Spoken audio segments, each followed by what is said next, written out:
Assalamualaikum warahmatullahi wabarakatuh. Bismillah, alhamdulillah.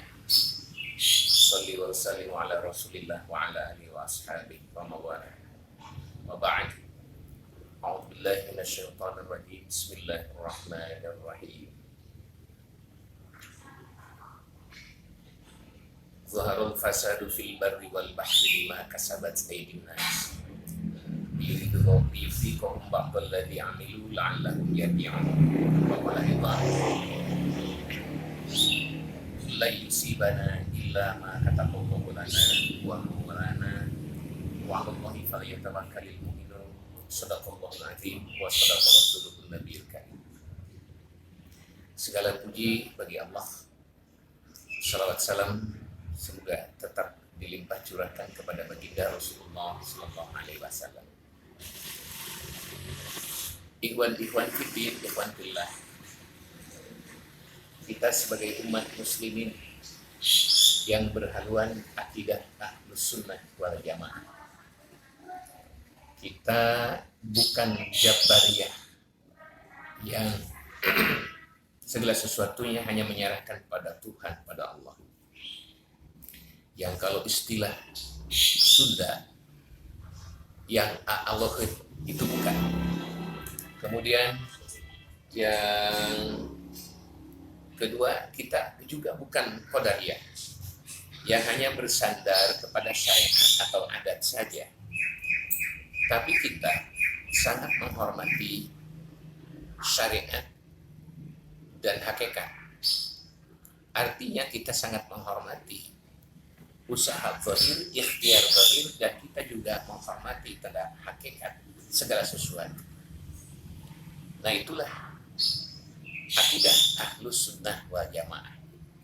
Dalam konteks menyikapi tentang musibah wabah corona ini, tentu kita harus berpegang kepada ajaran akidah yang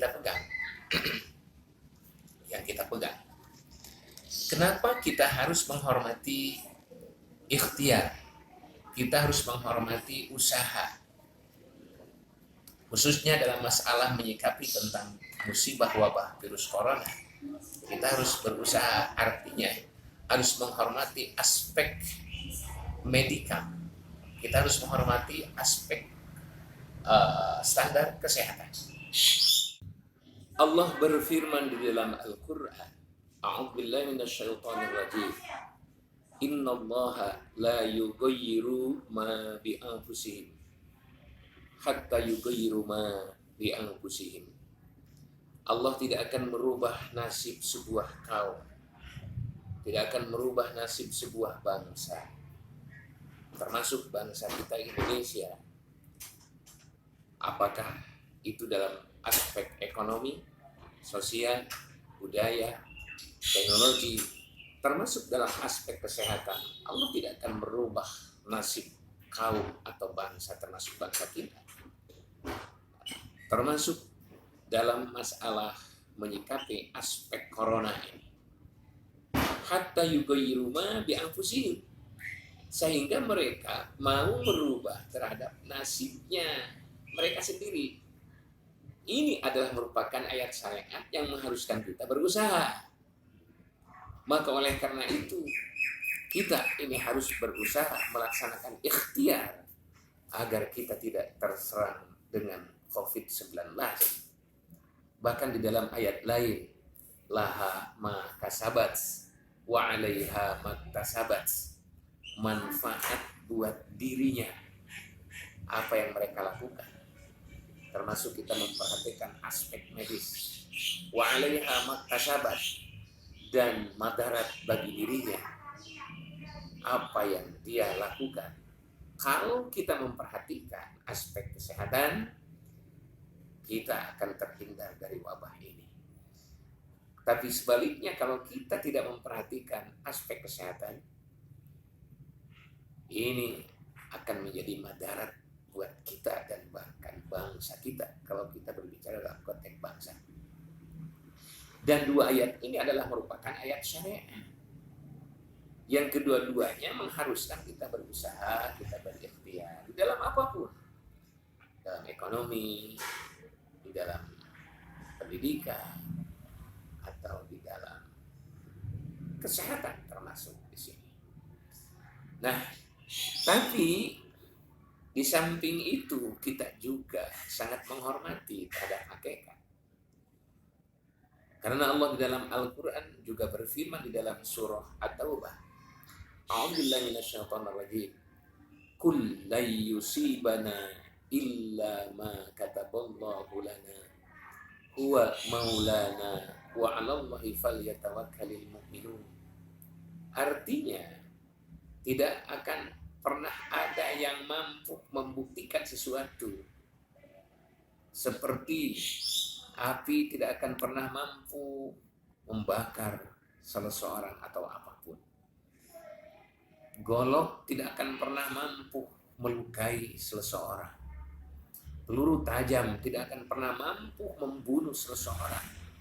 Termasuk COVID-19. Itu tidak akan pernah mampu mematikan dan membunuh seseorang. Kecuali sesuatu yang sudah ditentukan Allah. Yang sudah ditentukan Allah. Kalau sudah ditentukan Allah, api bisa membakar karena ditentukan Allah. Golok tajam bisa melukai karena ditentukan Allah. Peluru tajam itu pun bisa mematikan seseorang. Termasuk virus corona. Kalau memang udah ditentukan si A itu akan meninggal dengan apa? Virus corona, ya, dia akan meninggal. Tapi hakikatnya itu semua oleh Allah. Atau dibalikan, ini adalah merupakan ayat hakikat. Oleh karena itu, wa 'alallahi falyatawakkalul mu'minun. Siapapun kita umat mukminin yang beriman kepada Allah harus berserah diri sepenuhnya kepada Allah di dalam hakikat. Nah, jadi kalau seimbang antara syariat dan hakikat, kita memperhatikan aspek medikal, standar kesehatan diperhatikan. Dan kita juga memperhatikan aspek spiritual, aspek hakikat. Maka yang akan terjadi, kita sebagai umat manusia di dalam kondisi seperti ini akan ada di dalam ketenangan.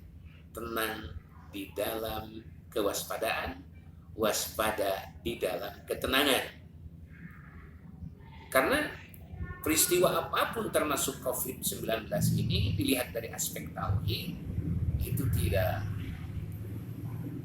ada apa-apanya. Kalau tidak ditentukan Allah akan kena terhadap seseorang yang menimbulkan kematian. Oleh karena itu, kami berharap, atau saya berharap pada siapapun dalam menyikapi virus corona ini harus seimbang antara memperhatikan aspek medikal dan aspek spiritual. Kalau hanya sebelah, hanya memperhatikan aspek medikal saja, hanya ikhtiar saja, tidak disertai dengan pendekatan spiritual yang ada timbul di dalam hati kita manusia, hanya ketakutan yang berlebihan dan kepanikan. Kalau hanya sebelah. Tapi kalau kedua-duanya, kita akan berada di dalam kewaspadaan. Waspada di dalam ketenangan, tenang di dalam kewaspadaan. Kemudian setelah kita menyikapi musibah termasuk wabah COVID-19 dari aspek akidah, kita juga harus bertanya, mencari tahu apa yang menjadi faktor penyebab kehancuran atau kerusakan di permukaan bumi ini.